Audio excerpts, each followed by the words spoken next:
Hello, good afternoon everyone. So on today's class, especially on second class होगा ये आपका second class, yes. Second class will be on second. Okay, sorry, today will be the third class on Northeast Freedom Event है ना, उसके बारे में हम लोग थर्ड क्लास को अटेंड करेंगे. तो ये थर्ड क्लास शुरू होता है आपका नीनू 80 से. ठीक है, जैसे आपका अपोर का कॉन्फ्लिक्ट हम लोग देख लिया है, नागा का, लुसाई हिल्स मिजोरम का, एंड उसके बाद खासी का, जेंटियास का, जितना भी आपका जो रेवोल्यूशंस है, कॉन्फ्लिक्ट्स है ब्रिटिश के साथ, हम उसको देख लिया है. सो आज लेट्स सी नीनू 80s यानी कि 1875 एंग्लो वांगचो का जो कॉन्फ्लिक्ट है उसको हम लोग देखेंगे. ओके, तो सबसे थी पहला, first thing first, let's try to understand कि ये जो वांगचो का जो विलेज होता है, मेरा प्रोनाउंसिएशन गलत हो सकता है, my dear student, I am very sorry. So ये जो वांगचो का जो कॉन्फ्लिक्ट होता है, ब्रिटिश का टारगेट सडन टारगेट्स होता है, जैसे कि मैक्सिमम हिल एक्सपेंशन, वो रोड कनेक्टिविटी और रिसोर्सेज के लिए होता है. लेकिन वांगचो के लिए पहला पॉइंट होता है स्ट्रेटेजिक लोकेशंस. ठीक है, स्ट्रेटेजिक, हम यहाँ पे पॉइंट्स लिख रहे हैं, स्ट्रेटेजिक लोकेशंस. सी ये जो वांगचोस का एरिया है करेंट डे आपका, और ये लॉन्गडिंग का जो एरिया लोग में रहता है, ये बहुत ही इम्पोर्टेंट इंडो बर्मा का फ्रंटियर लाइंस में रहता है. सो ये पहला पॉइंट हो जाता है स्ट्रेटेजिक लोकेशन. दूसरा होता है control of the tribal belts. वो चाहता है, ओके, क्लास अराउंड 1 से स्टार्ट होता है, लेकिन कुछ और 12 बजे से आप लोग का करंट अफेयर्स का लाइव सेशन चलता है, तो वो लाइव सेशन खत्म होने के बाद मेरा सेशन को स्टार्ट करता है. ठीक है, सो एवरीडे 1 o'clock मान के चलिए. तो समटाइम्स सेशन में दूसरा सेशन लॉन्ग हो जाने से 1:05 1:10, लेकिन शुरू हो जाता है 1 o'clock. स्ट्रेटेजिक लोकेशन हो गया. उसके अलावा वो लोग चाहता है, they want to control the tribal belts. Tribal belt को they want to control. Why? To protect their Assam plain. Assam plain में वो लोग का बहुत सा रिसोर्सेस होता है, तो उसको प्रोटेक्ट करने के लिए. दूसरा, they were very much interested in those salts. ठीक है, सॉल्ट्स जो रॉक सॉल्ट्स कहा जाता है, तो ये रॉक सॉल्ट्स लोग के लिए बहुत फेमस है ना. So they were very much interested in those salt. उसके अलावा दूसरा होता है वो लोग का जो रोड है ना, रोड तो होता ही है, रोड तो नेसेसरी है. उसके अलावा वो लोग का chief. Now see, of all the chiefs, Wangchu's chiefs were considered as one of the most powerful chiefs. ऐसा chiefs जहाँ पे people completely chief जैसे बोलेगा उस हिसाब से काम करेगा. And as of now, even today, Wangchu's लोग का जो communities है वहाँ chieftainship को follow किया जाता है. ठीक है, वो लोग का जो elders का जो chieftainship होता है, जो hereditary भी होता है and उसके बाद democratic भी होता है, ये chieftainship को follow किया जाता है. ठीक है, सो पीपल, तो ब्रिटिश का कंसेप्ट ये होता था कि अगर आप चीफ को कंट्रोल करोगे तो आप जितना ट्राइबल बेल्ट का एरिया है जो आपका वांगचो के अंदर आता है उसको इजीली कंट्रोल कर सके. तो interference of the British conflict, ये अराउंड 1841 से स्टार्ट होता है. 1841 से ब्रिटिश टाइम एंड अगेन इसका इंटरफेरेंस होता है. लेकिन मेजर इवेंट जिसको हम नीनू 80s बोलता है, वो इवेंट कब से स्टार्ट होता है? एग्जैक्टली 1875 में स्टार्ट होता है. तो इसलिए एग्जाम पर्सपेक्टिव से हम 1875 का जो इंसिडेंट है उसको हम पढ़ रहे हैं. ठीक है, डन. सो रिमेंबर 1841 से एक्सपेंशन स्टार्ट होता है, लेकिन 1875 फर्स्ट फरवरी 1875 में एक ऐसा इंसिडेंट होता है जिसकी वजह से पहली बार वहाँ का जो चीफ होता है वो लोग को बहुत स्ट्रॉन्ग एक्शन लेना होता है. And British soldiers around 80 of the British army they were killed and around 51 were wounded and 66 were unharmed. और उसमें आपका कैप्टन जो बैकली होता है वो रन करता है. ठीक है, तो उसका स्टोरी को हम थोड़ा सा देख लेंगे. Now, so on the 1st February, ठीक है, 1st February in the year 1875, उस समय में असिस्टेंट कमिश्नर ऑफ शिवसागर वो आपका लेफ्टिनेंट होलोकॉम था. होलोकॉम along with his captain W.F. Bagley, वो लोग all the way around taking around 197 men, जिस उसको लेके वो लोग वांगचू एरिया में घुसता है. अनफॉर्चुनेटली उस समय में वो ब्रिटिश वो जो विलेज होता है वहाँ का जो चीफ होता है, चीफ का जो हेयर यानी कि उसका जो सन होता है वो मर जाता है. तो all the villagers were mourning जो अपना जो डेथ को मॉर्न करते समय में ये सोल्जर्स लोग आता है 197 soldiers and they mock the dead. तो यही चीज वहाँ का चीफ को बहुत इंट्रिग करता है, गुस्सा करता है एंड इसके वजह से ये कॉन्फ्लिक्ट स्टार्ट होता है। सो अराउंड 80 आदमी, ठीक है, 80 आदमी को सीधा मारा जाता है, किल करता है, और उसका जो हेड होता है, ठीक है, Wanchos were also known as head hunters. Head hunters का प्रैक्टिस को अराउंड 1967 में after the turning of Christianity वो लोग इसको छोड़ देता है। तो हेड हंटर्स लोग होता है, तो ये हेड लोग को लेके चला जाता है एज प्राइस, ठीक है।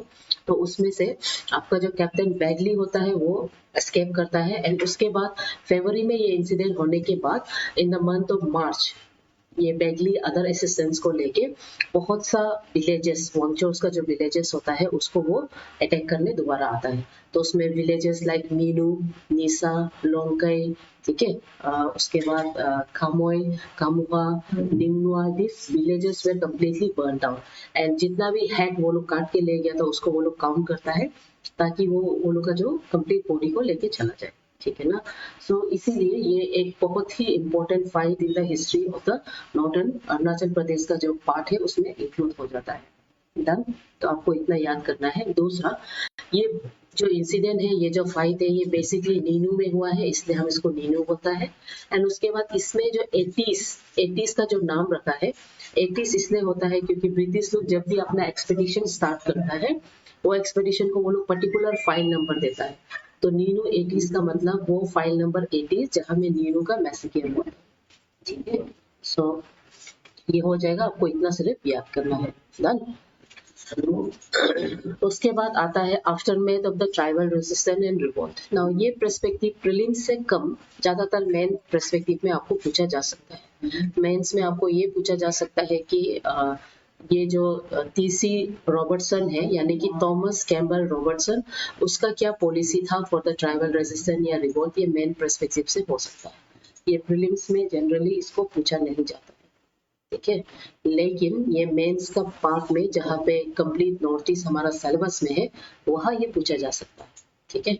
तो इसीलिए हम इसका जो पॉलिसी है उसको समराइज फॉर्मेट में हम देखेंगे कि क्या क्या पॉलिसी क्या है, ठीक है।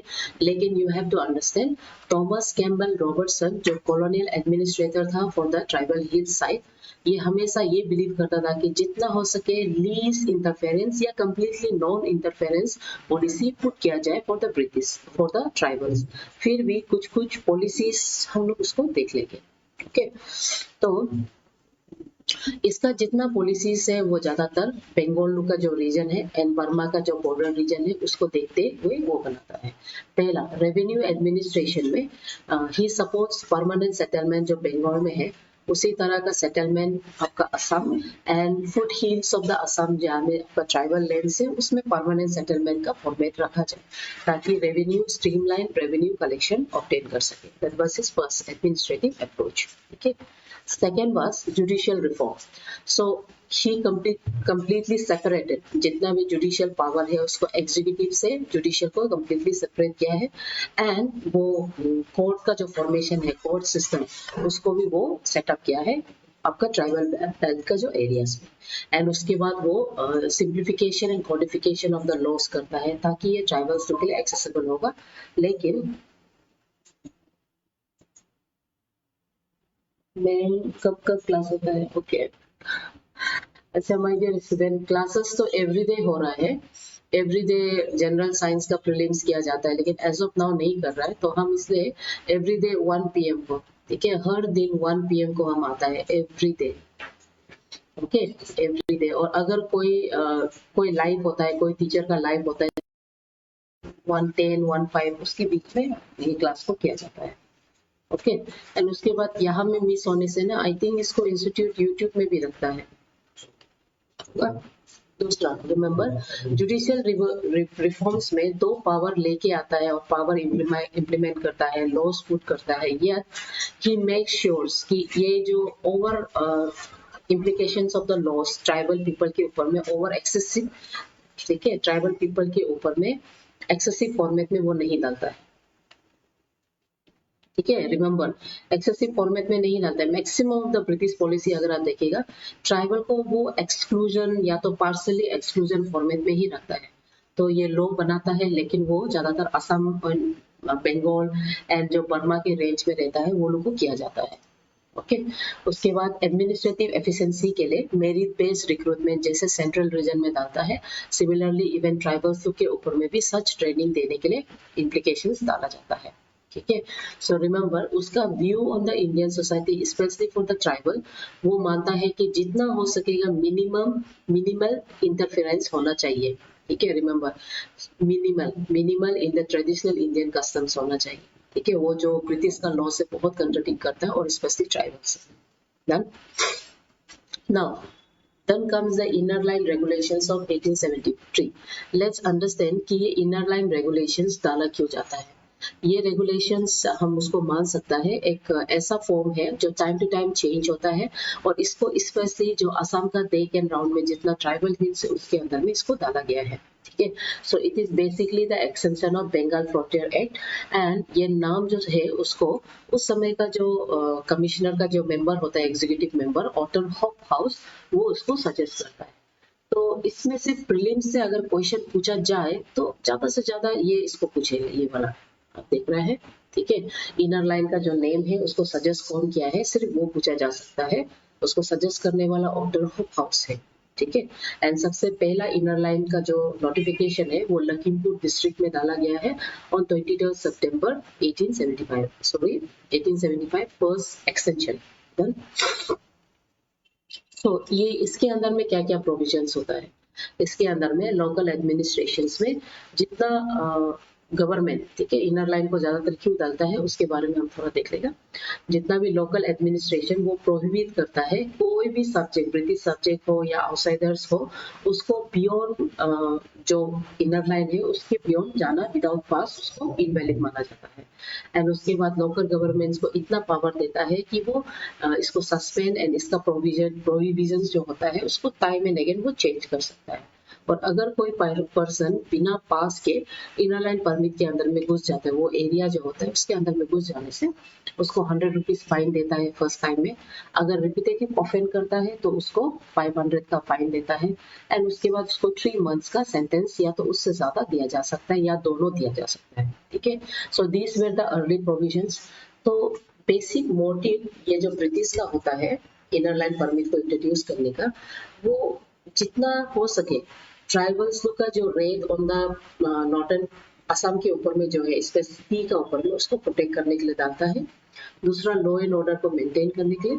उसके बाद जो transfer of the land rights होता है ट्राइबल हिल्स का उसको अपने लिए प्रोविजन बनाने के लिए। ठीक है, so you have to remember suppose this ये आपका नॉर्थ ईस्टर्न का हिल मतलब मैप है, तो यहाँ पे आपका असम है, तो आपको ये मानना होगा, ये जानना होगा कि इनर लाइन परमिट सिर्फ अरुणाचल प्रदेश के ऊपर नहीं बल्कि मैक्सिमम ट्राइबल हिल्स जो ब्रिटिश का जुरिडिक्शन के अंदर आता है। यहाँ पे जो हम रेड मार्क कर रहा है हम लोग तो यूज अनदर कलर, ज्यादातर इनर लाइन परमिट बोलने से हम इतना ही सोचता है कि ये पूरा अरुणाचल है ना, तो ये अरुणाचल नहीं, जितना भी ट्राइबल हिल बेल्ट एरिया उस समय में था, जितना भी ये ब्लू कलर से मार्क कर रहा है वो सब एरियाज में वो लेके आता है।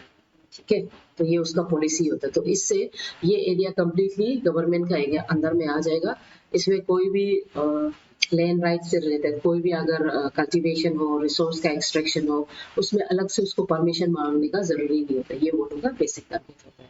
ठीक है, तो इसके बाद लेट्स अंडरस्टैंड कि पॉजिटिव इम्पैक्ट क्या हुआ है, इनर लाइन डालने की वजह से पॉजिटिव इम्पैक्ट क्या होता है। ठीक है, तो ये पॉजिटिव इम्पैक्ट ज्यादातर हम मेंस का पर्सपेक्टिव से इसको देखेंगे, मेंस, क्योंकि मेंस में इनर लाइन परमिट जो है, इनर लाइन परमिट ये पूछा जाता है, मेंस का क्वेश्चन है, तो इसको सजेस्ट कौन किया ये तो आपको पता है ना। उसके अलावा मेंस पर्सपेक्टिव में हम पहले इसके पॉजिटिव पॉइंट देखेंगे, उसके बाद हम इसका नेगेटिव पॉइंट्स को देखेंगे। ठीक है, तो if we look at the positive points हम ये याद करेंगे, इनर लाइन परमिट के वजह से ये indigenous traditions, customs and values जो है उसको प्रिजर्व करने में मदद करता है एंड साथ ही साथ ट्राइबल्स का अपना जो हैंडक्राफ्ट्स होता है उसको प्रोटेक्शन देता है। ठीक है, उसका पॉजिटिव पॉइंट। दूसरा, जो पॉसिबल कॉन्फ्लिक्ट हो सकता है एक tribal and peoples of the plain को, ये इनर लाइन परमिट उसको मदद किया है सच कॉन्फ्लिक्ट्स को रिड्यूस करने के लिए, अवॉइड करने के लिए। तो ये जो मैप रहा है आप इसको फॉलो कर सकते हैं, ये असम, ये सब एरिया जो ब्लू मार्क देख रहा है इसमें इनर लाइन का इम्प्लीकेशन देखने को मिला है। ठीक है। उसके बाद एज ऑफ नाउ ये स्टिल इम्पोर्टेंट, बहुत ऑपरेशनल है in the states like Arunachal Pradesh. ठीक है। नाउ नेगेटिव पॉइंट, अगर हम पॉजिटिव देखते हैं तो नेगेटिव भी देखना जरूरी होता है। तो नेगेटिव पॉइंट ये है कि जो ट्रेड रिलेशनशिप ट्राइबल और आउटसाइड वर्ल्ड है उसको सिर्फ वन साइडेड रख देता है ना। सिर्फ ट्राइबल गुड्स को ही सॉल्व कर सकता है एंड बाहर का जो गुड्स यहाँ एंटर करना मुश्किल होता है because of the provisions. And because of this perspective आपका जो ब्रिटिश है वो रेयर प्रॉफिट को वो लोग लेके चला जाता है, they earn the rare profit. दूसरा, ये रेगुलेशन में कमर्शियल तो हैम्पर होता ही है, लेकिन economic drainage of the hill easily हो रहा होता है। British easily inner line permit के अंदर में जितना भी फॉरेस्ट रिसोर्सेस है उसको अपने अंदर में लेता है और उससे इकोनॉमिक ड्रेनेज देखने को मिलता है। ओके, जैसे बर्मा टीक है ना, स्पेशली आपका लॉर्ड डलहौजी के समय में बर्मा टीक को जब वो पहली बार एनकाउंटर करता है उसके लिए वो बहुत ही बड़ा चीज होता है, ऐसा टीक जिसका ड्यूरेबिलिटी बहुत हाई होता है एंड इसलिए वो इसके ऊपर में भी टैक्सेशन लगाता है ना।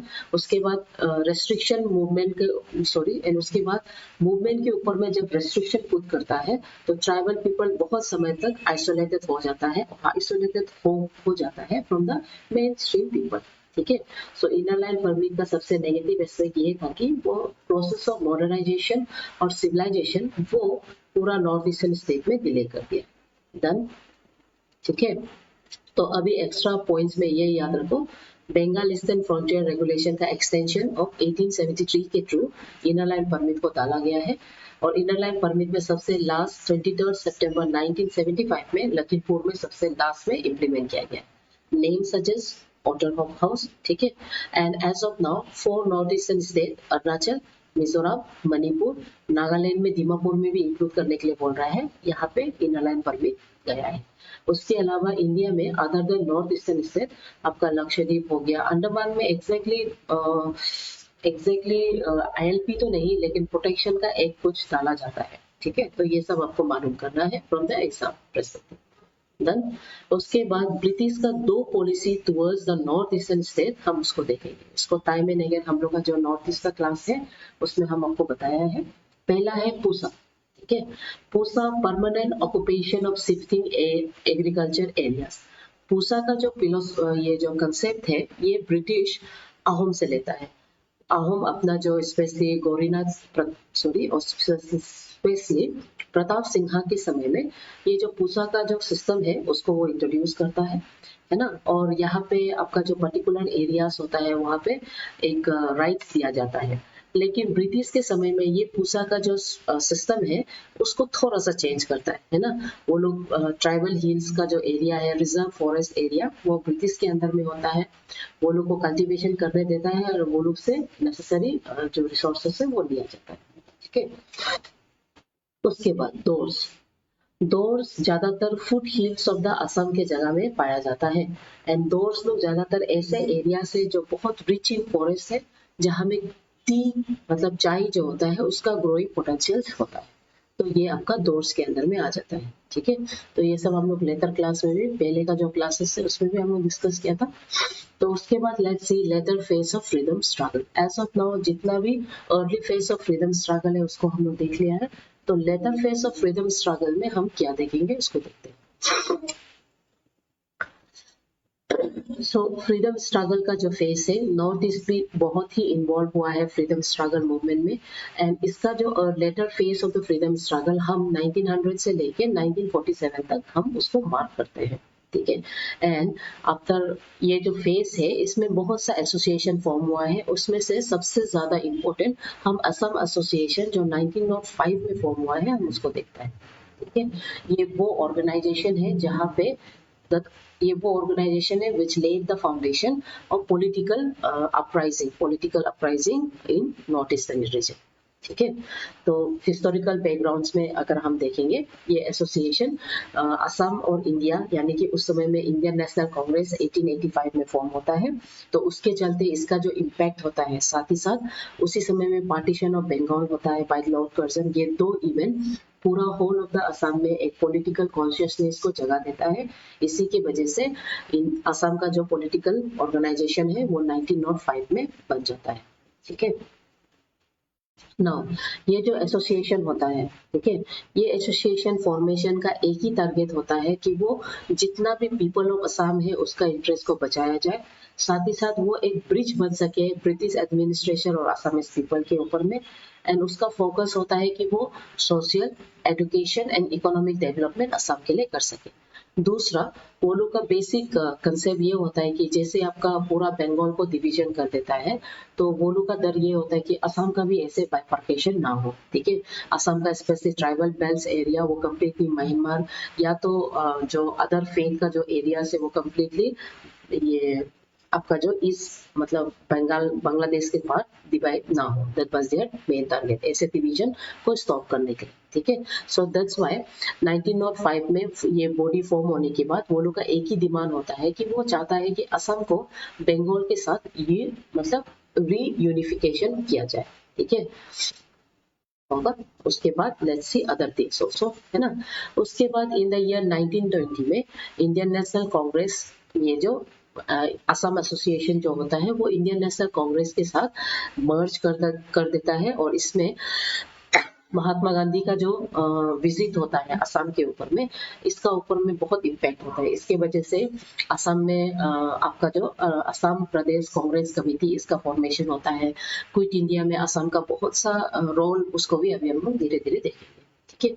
सो असम प्रदेश कांग्रेस कमेटी ये ईयर 1921 में फॉर्म होता है, एंड ये असम एसोसिएशन जो 1905 में along with Indian national Congress के साथ मर्ज होके ये फॉर्म होता है। तो प्रीलिम्स के लिए सिर्फ इतना याद करो कि असम का जो कांग्रेस कमेटी है वो पर्टिकुलर ईयर, ये ईयर में फॉर्म हुआ है, और उसका जो पहला प्रेसिडेंट है वो आपका फुलादर चलिया है, ठीक है। क्योंकि ये सब ज्यादातर हम लोग ज्यादातर बुक में क्या पढ़ता है, इंडियन नेशनल कांग्रेस का फॉर्म हुआ है, उसका पहला प्रेसिडेंट कौन है ये सब हम लोग पढ़ता है। लेकिन नॉर्थ ईस्टर्न के साइड से असम से ये एसोसिएशन को पढ़ लो, इसका जो पहला प्रेसिडेंट है उसको पढ़ लेना, ठीक है। डन। सो इसका ऑब्जेक्टिव वही है कि ये मोबिलाइज नेशनल फेज में जो फ्रीडम मूवमेंट है उसको असम में भी, एंड असम के साथ जितना भी ट्राइबल बेल्ट एरिया है उसमें ये स्ट्रीम को, फ्रीडम मूवमेंट को इंट्रोड्यूस कर सके। तो ये जो मेजर कंट्रीब्यूशन में कुछ कुछ लीडर्स है जिसका नाम को आपको जानना है। जैसे सबसे पहला आता है गोपीनाथ बोरदोलोई, है ना। गोपीनाथ बोरदोलोई, इसको हम लोग लोकप्रिय बोलते हैं, and he was also the first chief minister of Assam also. And ऐसा आदमी जो बोरदोलोई कमेटी 1948 में लेके आता है, जिसके वजह से अरुणाचल असम का बाइफर्केशन हो, या तो ट्राइबल राइट्स होता है ना, या तो सिविल फॉर्मेशंस, मिलिट्री ये फोर्स फॉर्मेशन, ये सबका राइट्स ये मतलब उसका मांग करता है, ठीक है। उसके बाद दूसरा इंपॉर्टेंट है तरुण राम फुकोन, एंड उसके बाद नवीन Chandra Bordoloi. These were some of the prominent nationalist leaders जो असम एंड और जितना भी ट्राइबल हिल्स है वो लोग को रिप्रेजेंट करता है, ओके। उसके बाद महात्मा गांधी आने के बाद फ्रॉम द ईयर 1940, जब every part of the India individual satyagraha को मना रहा होता है, तो नॉर्थ ईस्टर्न का जो असम है वो भी पीछे नहीं रहता है, ठीक है।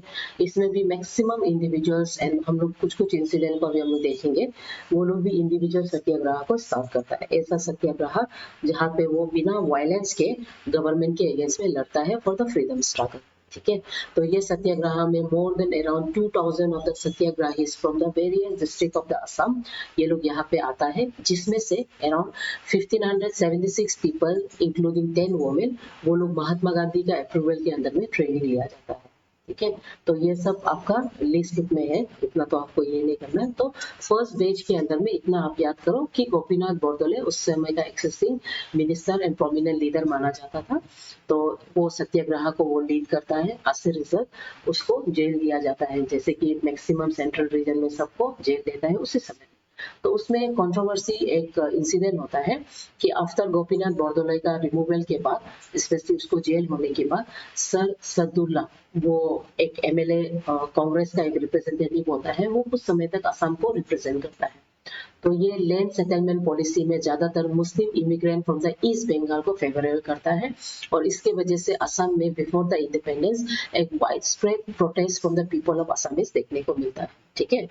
तो उसके बाद लेट्स सी कि फ्रीडम मूवमेंट में इंडिविजुअल सत्याग्रह स्टार्ट हो गया, and whole of the North East भी फ्रीडम वेव में चलता है। तब एक बहुत इंपॉर्टेंट डेकिया जूली मैसेकियर होता है।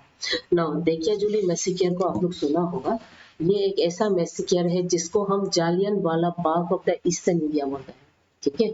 ऐसे तो जालियन वाला बाग 1919 में होता है, ये तो आपको पता है, एंड एवरी हिस्ट्री बुक में अब इसके बारे में पढ़ा होगा। लेकिन डेकियाजुली मैसेकियर ये भी सिमिलर सच टाइप ऑफ मैसेकियर है, ओके। तो ये मैसेकियर आपका डेकियाजुली जो करेंटली असम में है, वहां में हुआ है। तो इसमें जो लीडर्स लोग को अरेस्ट नहीं करता है सत्याग्रह का फेस में, वो लोग organization of the people form करता है एंड दे डिसाइड कि नेशनल फ्लैग को पुलिस स्टेशन में होइस्ट करेगा। That was their main motto, ठीक है। एंड उसी के चलते ये जो मैसेकियर स्टार्ट होता है। तो इसमें वो लोग दो ग्रुप बनाता है, एक जो डेथ स्क्वाड है ना, मृत्युदंड स्क्वाड बोलता है, और दूसरा प्रोटेक्टिव स्क्वाड। एंड उसके बाद यहाँ पे देखियाजुली में वो लोग मार्च करके जाता है नेशनल फ्लैग को होस्ट करने के लिए, ठीक है। तो इसमें हम कुछ कुछ इंसिडेंट में जो जो लीड किया है उसका नाम को हम आपको जस्ट बता देता है होगा। सो रिमेम्बर देखियाजुली मैसेकियर में जो डेथ स्क्वाड का जो लीडर था, ठीक है। एंड अच्छा, इसमें अराउंड 5,000 ऑफ द पीपल वो लोग सब मिल के जाता है, ओके। देखियाजुली बहुत सामने है, तेजपुर का आजू बाजू में है अभी भी, ओके। तो नेशनल फ्लैग को होस्ट करने के लिए यहाँ पे जो डेथ स्क्वाड को लीड करता है, her name is Kamal, not her, his, Kamal Kanta Das, okay, तो ऐसा 10 का डिटेल्स बता देता है। सो हिज नेम इज कमल कांता दास। तो सबसे पहले उसको डेथ स्क्वाड में चूज करता है नेशनल फ्लैग को होस्ट करने के लिए, लेकिन अनफॉर्चुनेटली इसको शूट किया जाता है। उसके बाद आपका मानवर नाग, ही वाज द सेकंड जो फ्लैग को लेके जाता है, तो उसको भी शूट करके मरा देता है। या में people completely non violence accept करता है, लेकिन अनफॉर्चुनेटली अपना साथी को मरते हुए रतन कछारी, ठीक है, रतन कछारी आसपास का जो बेम्बू होता है उसको पिकअप करके ब्रिटिशर्स को लड़ता है। Unfortunately he was also killed. उसके बाद चंद्रकांता नाग वो जाके फ्लैग होस्ट करने के लिए कोशिश करता है, लेकिन फ्लैग को होस्ट करने नहीं देता है। तब ये जो 5,000 ऑफ पीपल वो लोग इजीली 100 जो पुलिस वाला है उसको मार सकता था, फिर भी सत्याग्रह एंड नॉन वायलेंस को फॉलो करते हुए वो लोग सिर्फ मार खाता है ना।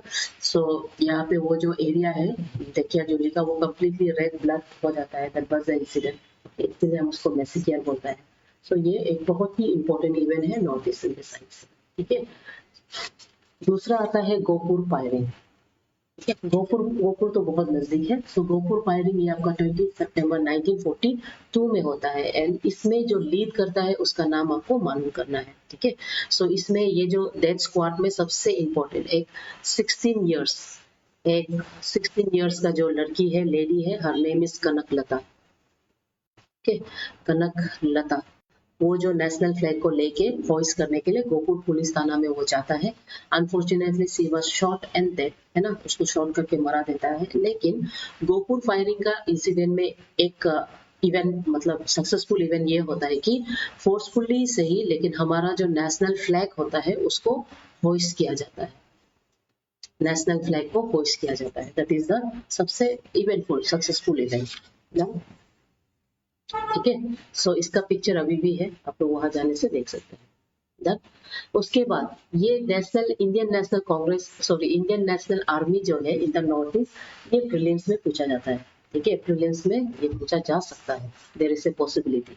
रिमेम्बर सुभाष चंद्र बोस, उसका डिफरेंस ऑफ ओपिनियन की वजह से वो ऑल द वे जर्मन जाता है, उससे वो सिंगापुर जाता है, वहां में वो इंडियन नेशनल आर्मी को वो राइज करता है ना, रास बिहारी के साथ। तो इंडियन नेशनल आर्मी जो होता है ये नॉर्थ ईस्टर्न साइड में इसका इन्फ्लुएंस देखने को मिलता है, specially areas like Manipur and Nagaland. इसमें स्पेशली मणिपुर का जो कोयरांग जगह में अभी भी इसका पार्ट्स एंड इसका कुछ कुछ म्यूजियम रखा गया है, ठीक है। सो जापान के हेल्प के साथ में आपका जो सुभाष चंद्र बोस का जो आर्मी स्क्वाड होता है वो ऑल द वे मणिपुर और नागालैंड तक पहुंचता है। सो रिमेम्बर ये जो बैटल जो नॉर्थ ईस्टर्न के साइड में मणिपुर और नागालैंड इन्वॉल्व है, उसको हम सुभाष चंद्र बोस का जो कैंपेन था उसको ऑपरेशन ड्यूबो बोलते हैं। इसको भी आपको याद करना है, प्रीलिम्स के लिए जरूरी है, ठीक है। प्रीलिम्स में इसको पूछा जाता है ऑपरेशन ड्यूबो। ये एक ऐसा ऑपरेशन है जहाँ हमें जापानीज का स्ट्रेटेजी के थ्रू म्यांमार यानी कि बर्मा के थ्रू से वो एंटर करता है, एंटर करके वो लोग एरिया है पंगसाउई पासेस का जो एरिया है वहां से वो लोग नागालैंड में एंटर करता है, नागालैंड से मणिपुर वो लोग जाता है, ठीक है। तो ये चीज आपको याद करना है। तो इसको हम लोग ऑपरेशन को यूगो मिशन बोलता है। इसके अलावा इसको हम साउथ ईस्ट फ्रंटियर वार भी बोलते हैं। ओके, सो ये वार सक्सेसफुल रहना था, लेकिन अनफॉर्चुनेटली ब्रिटिश को सबसे ज्यादा हेल्प देता है इंडिया का वेदर। उस समय में ठीक एग्जैक्टली नॉर्थ ईस्टर्न का मानसून स्टार्ट होता है, एंड सबको पता है नॉर्थ ईस्ट का जो मानसून है one of the most dangerous monsoon माना जाता है। तो वेदर का फेवरेबल कंडीशन की वजह से इजीली जो ब्रिटिश होता है वो क्या करता है, मणिपुर को ऑब्टेन करता है, नागालैंड को करता है जून जुलाई का महीना में, एंड उसके बाद ब्रिटिश को completely fall of the Burma के बाद पीछे फेंक देता है। उसके बाद दोबारा एक्सपेंशन देखने को नहीं मिलता है। तो इसलिए आपको ये सब याद करना होगा, ठीक है, ये ऑपरेशन क्या बोलता है। उसके अलावा मणिपुर में जब वो इन्वेड करता है जून का महीना 1944 में मणिपुर जब वो पहुंचता है, तो मोइरांग बोल के एक जगह है मणिपुर में, वहां में पहली बार इंडियन नेशनल फ्लैग को आपका इंडियन नेशनल आर्मी लोग पोस्ट करता है, ठीक है, समझ गया, उसको याद करना है मोइरांग जगह में। एंड एज ऑफ नाउ ये जो मोइरांग हाउस है उसमें इंडियन नेशनल आर्मी का म्यूजियम अभी भी रखा गया है, ठीक है, स्टिल है, ठीक है, उसको याद करना है। डन। तो आउटकम ये देखने को मिलता है कि largely most of the region in north eastern region में, जैसे कि 8 नॉर्थ ईस्टर्न स्टेट है, उसमें से 4 में आज ऑफ नाउ ऑटोनोमस का मतलब फॉर्मेशन है, और रेस्ट जो 5th शेड्यूल्स के अंदर में आ जाता है, ठीक है। तो अभी हम एग्जाम में स्पेशली मेंस का पर्सपेक्टिव में government of India act of 1919 वो नॉर्थ ईस्ट में क्या असर पड़ता है उसको आप देखेंगे। जैसे आप लोग पॉलिटी में इसको पढ़ता होगा, गवर्नमेंट एक्ट ऑफ 1990 को हम मॉन्टेग्स क्लेम्सफोर्ड रिफॉर्म बोलता है, ठीक है। ये ऐसा रिफॉर्म है जिसमें कुछ कुछ पॉलिसीज एंड रेगुलेशंस का रिफॉर्मेशंस इंडियन एडमिनिस्ट्रेशन में लेके आते हैं, लेकिन नॉर्थ ईस्ट में क्या लेके आता है ज्यादातर उसको हम लोग पॉलिटी का बुक में नहीं पढ़ते। तो इसीलिए हम देखेंगे कि नॉर्थ ईस्ट में ये क्या लेके आता है। ये जो एक्ट है नॉर्थ ईस्ट में स्पेशली आपका tribal regions like Naga hills, Lusa hills and part of the Assam में इसको कम्प्लीटली एडमिनिस्ट्रेटिव फ्रेमवर्क के बाहर से, मतलब उसके अंदर में इंक्लूड नहीं करता, उससे बाहर रखता है। ये लोग के लिए स्पेशल प्रोविजन होता है, ये लोग को एक्सक्लूडेड या पार्शियली एक्सक्लूडेड का फॉर्म्स में रखता है। और ये जो दायर की पूरा सेंट्रल सिस्टम में होता है वो नॉर्थ ईस्टर्न का जो रीजन है जिसको यहाँ मेंशन किया है, Naga, Lusa hills and Assam, part of the Assam is northern Assam, that is our Arunachal Pradesh, ठीक है, तो वहां पे इसको इंक्लूड नहीं करता है। सो रिमेंबर 1919 का जो एक्ट है वो हमें completely partially excluded, completely excluded करके रखता है, ठीक है। डन। उसके बाद ट्राइबल ऑटोनॉमी को प्रिजर्व करने का कॉन्स्टिट्यूशन यानी कि 6th शेड्यूल का प्रोविजंस के बारे में बताया जाता है, एंड ट्राइबल का मतलब ऑटोनोमस रख देता है, ठीक है ना। उसके बाद गवर्नमेंट एक्ट ऑफ 1935 जो होता है ये एक ऐसे प्रोविजन है जिसको हम ब्लूप्रिंट ऑफ इंडियन कॉन्स्टिट्यूशन बोलता है। तो इसमें थोड़ा सा एडमिनिस्ट्रेशन में चेंज होता है, ट्राइबल एंड फ्रंटियर एरियाज में क्लासिफिकेशन किया जाता है। एक्सक्लूडेड एंड पार्शियली एक्सक्लूडेड होने से भी दोनों के बीच में डिस्टिंक्शन रखता है कि पर्टिकुलर कौन सा जगह में क्या क्या प्रोविजंस होगा, क्या क्या रेगुलेशंस को लेके है, ठीक है। तो इसके बारे में हम लोग डिटेल में आपका जो प्रीवियस क्लासेस था उसमें हम लोग डिस्कस किया है, आप लोग यूट्यूब में मिलेगा, आई होप सो, ठीक है, समझ गया। सो जब आपका गवर्नमेंट एक्ट ऑफ 1935 आता है उसके चलते ही आगे जाके फ्रंटियर ट्रैक्स है ना, फ्रंटियर डिवीजन, एंड उसके बाद आपका डिस्ट्रिक्ट्स, उसके बाद आपका यूनियन टेरिटरी, उसके बाद आपका स्टेट फॉर्म होता है अरुणाचल प्रदेश का भी। डन, ठीक है, ओके। दूसरा, जितना भी प्रोविजंस आता है चाहे वो 1919 का हो या तो 1935 का हो, most of the tribal hills of the North east में कोई representation in the legislative assembly देखने को नहीं मिलता है, ठीक है। सो फर्दर मोर वो लोग पॉलिटिकली मार्जिनलाइज होता है, एंड तब जाके वेरियस रिफॉर्मेशंस, पहले बोडोलॉय कमीशन, फिर आता है हमारा दाइंग कमीशन जो ये एडमिनिस्ट्रेटिव सेपरेशन एंड रिफॉर्मेशंस को इंट्रोड्यूस करता है, ठीक है ना, ओके। डन। उसके बाद आता है cabinet mission plan. So cabinet mission plan north east के लिए बहुत इंपॉर्टेंट होता है, स्पेशली असम और उसका ट्राइबल एरियाज के लिए। सो यहाँ पे ज्यादातर पॉलिसीज इस तरह से बनाया जाता है कि whole of the North East specially Assam को ग्रुप सी का कैटेगरी में डालता है। तो इसको हम इतना डिटेल से इसलिए नहीं बता रहे क्योंकि आप लोग ऑलरेडी कैबिनेट मिशन के अंदर में पढ़ा होगा कि फेडरल यूनियन ऑफ इंडिया को वो लोग 3 कैटेगरीज में डालता है, ग्रुप ए, बी एंड सी। तो उसमें असम जो होता है वो नॉर्थ ईस्ट मतलब ग्रुप सी में इसको कैटेगराइज करके डालता है, ठीक है।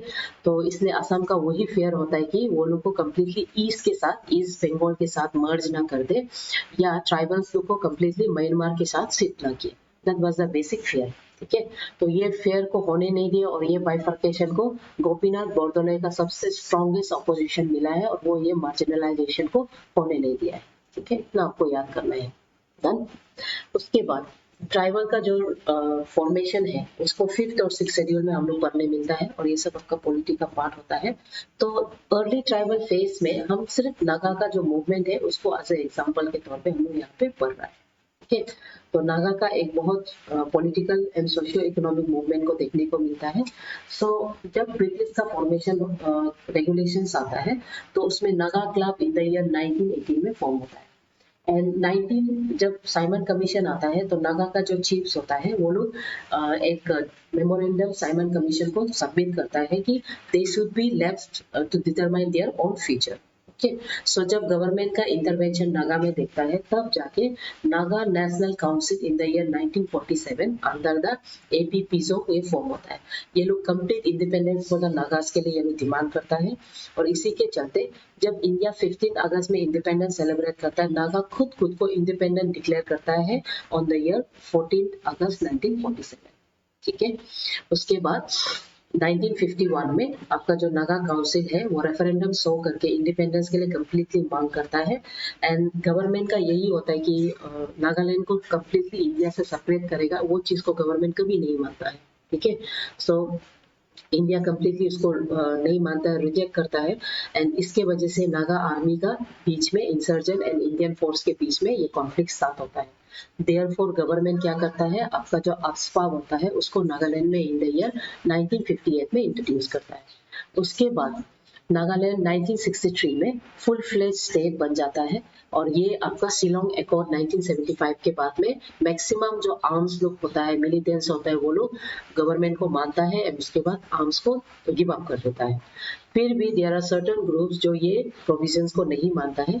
इसके चलते आपका 1980s में NSCN है ना, मिलिटेंट्स जिसको हम मानता है, वो लोग राइस होता है बिटवीन टू ग्रुप, एक को हम मुआक बोलता है और दूसरा को हम इसाक बोलता है। ठीक है। और एज ऑफ नाउ ये लोग का बीच का जो कॉन्फ्लिक्ट है ये लोग हम लोग देखने को मिलता है।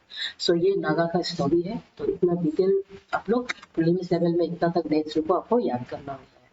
Okay. So my dear student, notice the freedom struggle इतना ही है। एक्चुअली बहुत डिटेल है, एग्जाम पर्सपेक्टिव में सिर्फ ईयर और डेट किस किस के साथ हुआ है वही हम लोग मेंशन किया है। ओके।